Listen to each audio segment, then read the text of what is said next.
तो हेलो नमस्ते प्रणाम। पहले आप सब एक वीडियो देखिए। आज बर्थडे हवे सुपरस्टार छक्का खेसारी लाल यादव।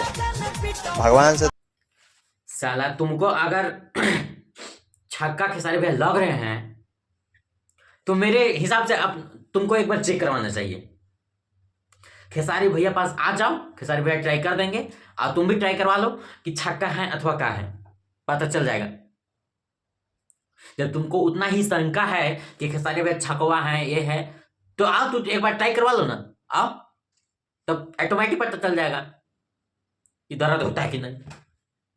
देखो वो रेलाई में उतरेंगे ना तो इतना रेलेंगे, तुमको इतना रेलेंगे ना कि मत को, ठीक है। तुम आके माफी मांगो, समझा ना, ऐसे होता है। एक तो वीडियो देखिए आप लोग। खेसारी भैया के दू चार दुश्मन के कुछ कहे के चाहता है। तहार बाप दादा लइका में टैर चले ले आ तू थार चलेबो आ तहारा दीदिया के चलो कहा तारा लोग जा भेटा दे मुझे मुआ देबो घर में हसुआ के ठीक है ना तू तलवार चलेबो गार लाल कर दे।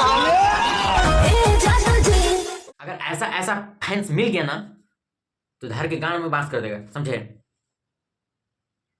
जो शेर ताही मचा दिला। तो बाकी आप सब खेसारी भैया का एक सरसों का सॉन्ग आ गया है, सरसों के तिलवा। अब बहुत ही फालतू सॉन्ग हम सुने हैं, आप लोग भी जाकर सुनिए। सरसों के तिलवा सॉन्ग SR के म्यूजिक में है, रिश्ता मूवी का सॉन्ग है, बहुत ही अच्छा है। आप लोग जाइए, अपना भाई को प्यार दिला देते रहिए, सपोर्ट कीजिए। लव गाइस, प्यार बरसाते रहिए।